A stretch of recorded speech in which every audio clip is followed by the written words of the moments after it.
antay-antay yung launching project na serye. Bea, you've been around for quite some time, nasa GMA ka pa. Pero parang yung dream mo, dito nagkatotoo, dito nangyari. So, anong pakiramdam? Kayong dalawa. Hi Tita, good afternoon po. I feel really blessed that inaalagaan po tayo ni Viva. And I think hindi lang po ako yung nag-antay dito sa project na to. I think ang pinaka mas nag-antay at nag-abang yung supporters po talaga. Simula ng book 1, simula lokal, Hiya, LV, Saklay, hanggang sa Kera after. Inantay po talaga nila at inabangan nila kasi dito po sa Golden Scenery of Tomorrow, mapapanood kung paano nagsimula yung pagkakaibigan ng lahat. Kung saan nagsimula yung kung bakit ganon ugali ng ganitong character, kung bakit sinabunutan niya na si Sam, yung mga ganon. Kung sino yung first kiss ni ano, mga ganon. Pero kapag kasi, ano po siya it's not just a story of Viarkin, it's really a story of the whole Valeria High Squad. So, parang hindi lang po kahit yung mga fans ng Viarkin yung nag-antay, talagang yung fans din ng mga ibang characters kasi this is the start of everything eh. So, ayun, sana magustuhan po nila. And, ako, marami pa po akong pangarap, tita eh. And, syempre, sa tulong po ng Viva, unti-unti po natin tinutupad yun. And, pero I wouldn't say na, okay, this is a dream come true, tapos na. Parang ako, I just keep on dreaming and dreaming and dreaming. Ayun, believe, survive, starstruck.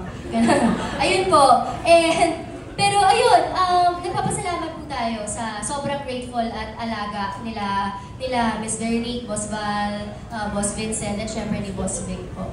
Thank you po, tita. Congrats, Wilbert. Yung same tanong, no?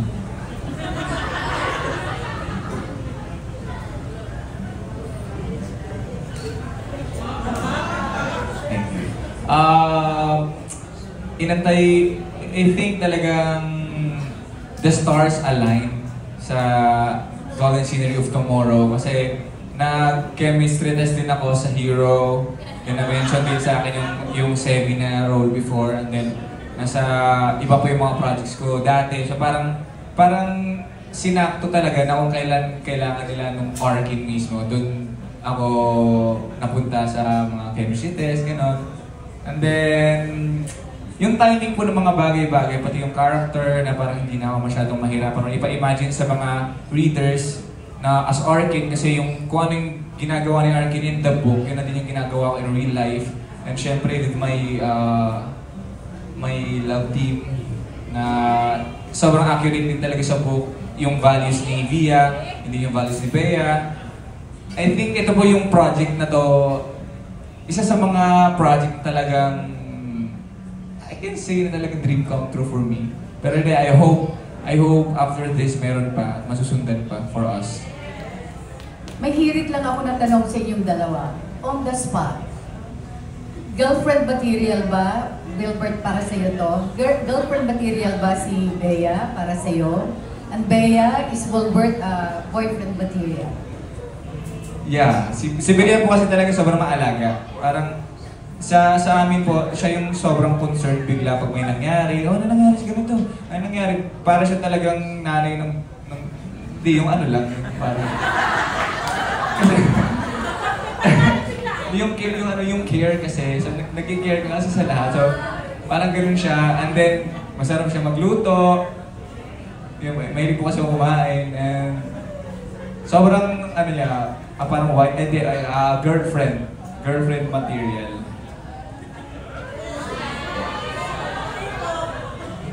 Pag-isipan ko, tita. Hindi, naman, di ba, maalaga, takes care of you, make sure you're comfortable. Opo naman. Okay, thank you so much and Congrats sa show nyo. Yung question ko lang sa kina Will and Bea, what separates Golden Scenery of Tomorrow sa other story ng University series? For you? Parang may pagmamalaki ninyo na kakaiba? Yung sa amin po, may specific topic na tinatakil about sa love teams. So yun po ata yung unique talaga sa Golden Scenery Tomorrow. And then sa amin lang po ata yung may high school scene. So mas madami po parang kulitan, fun, or parang nakakatawang mga eksena. Feel ko yun po yung kaibahan ng book namin sa kanila. And in all fairness po kay Guay, yung writer, si Guay Salubes, nung ginawa niya, yung pagkakagawa niya po ng buong university series, kada book, kada series, iba po talaga yung storya. Iba yung issues na tinatakle, iba yung conflict, iba yung hugot ng bawat karakter. So, I wouldn't say na lahat ng story, lahat ng libro magkakapareho. Kasi lahat talaga iba-ibang topic, iba-ibang storyline, iba-ibang mga issues and nila. Pero yun nga, dito po sa Golden Scenery of Tomorrow, yun, number one, yung may establish yung high school life. So, meron high school, may college, tapos magkakaroon pa ng present. Tapos, more barkada scenes. Kasi I think in the previous books, we weren't able to see that much of the barkada scenes na eh. Aside from the book 1, yung Rain in España. Pero dito, ayun, yung kulitan, yung fun, yung youth, mararamdaman mo talaga yung high school life mo, ganyan. And siguro yung isa pang na it's very relevant, especially here in the Philippines, diba? Yung mga love team culture, cancel culture, yung mga ganon. Doon matatakal din dito sa librong to. Yun po. Thank you po. Okay, salamat. Excited na akong mapanood siya. So, good luck guys. Salamat po. Okay, thank you so much. Next up from CJ Says Vlog, we have CJ Buado. Hi guys. Congratulations sa series. So, my only question is that for Bea and Wilbur. So, napansin ko parehas kayo gumawa ng horror movie. Then, may hindi naman ba kayong mga adjustments from doing horror and now gumagawa kayo ng parang love team rom-com? Para sa akin po, wala naman po masyado. Since yung mga horror projects po namin, movies, gano'n, so wala po masyadong parang titikit talaga yung character sa'yo. So parang dumaan lang po. And then, na-try ko na din po kasi yung mga rom-com. Meron kami project ni Direct Vic before sa YouTube series. So, hindi na po siya ganun kabago sa akin. Siguro yung parang adjustment ko po siguro, kasi high school. So, yung energy ng high school student, matagal ko na kasi nakalimutan po yun. So, kailangan ko siya ibalik yung kulit, tapos yung paawa-awa, gano'n. So, yun po yung challenge siguro at adjustment na ginawa ko for this. Kung kada project, parang mag-a-adjust ka naman talaga. Kasi iba-iba yung requirement na kailangan mong ibigay po eh. Especially pag horror din, di ba? Iba yung itsura, iba yung atake, iba yung boses, ganyan. And iba yung story. So, pero adjustment, hindi naman adjustment. Kasi kung ano yung hinihingi po, yun yung, kumbaga, yun yung ibibigay. Yan po. Thank you po. Okay, thank you so much. And last but not least, we will welcome a question from our TikTok content creator.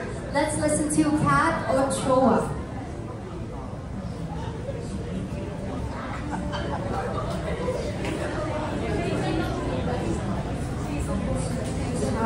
Hi po, good afternoon po. Congratulations po with the series po. Ay, hindi po. Sa balcony area po. Sorry. So, yeah. I've been a fan po of the book series since the first book till the last book po, nabasa ko po yung full series po. So my question is, are you willing to take the risk? Kasi yung story po ni Bea and Arkin is about friendship po, about best friends. So are you willing to take the risk between the fine line between friendship and love po? Who is this question for, Kat? Both po, sa kanila. For them. Okay. Sorry, if we're willing to take The risk of like, crossing the line between friendship and love po. If you're willing to take the risk of losing the friendship with the sake of love. eh bakit sure ka na malulose mo yung friendship kapag naging love, di ba? Paano kung hindi malose? I mean, kasi kaya mo nga, parang you would want to, to take one step further from the friendship is kasi kilalang mo na yung isa't isa, kilalang nyo na yung isa't isa, natanggap mo na yung imperfections niya. Diba? So parang if you're willing to make it na love na, siguro yun yung risk. Siguro yun yung risk na wala naman, parang hindi mo kailangan mag-play safe in a way. Kasi kung mag-play safe ka, magkakaroon ka pa rin naman ng what ifs eh. Magkakaroon ka ng paano kung ganito, paano kung ganyan. Kapag nag-risk ka, at least, wala kang what ifs. Yun nga lang, baka wala ka na ring friend kapag hindi kayo nag-work. Pero yun yung risk na kailangan mong pangatawanan. Kasi it's decision na yun pareho eh. Pero kung talagang magkaibigan kayo, I think no matter what, babalik at babalik kayo sa friendship. Maybe not right away, but in God's perfect time. Diba? Thank you. Kung talagang gusto ko or love ko talaga yung friend ko, magte-take risk ako kasi yung isa magsisi. Mas pangit siguro sa feeling yung magsisisi ka na parang hindi ka nag-try, hindi mo inaangin sa kanya tapos makikita mo lang siya may kasama. Diba? So, kung yung friendship na yon may lamat man after, kung may mangyari man after mga bagay-bagay, at least sinubukan mo. Thank you po. Congratulations po. Yes, I agree.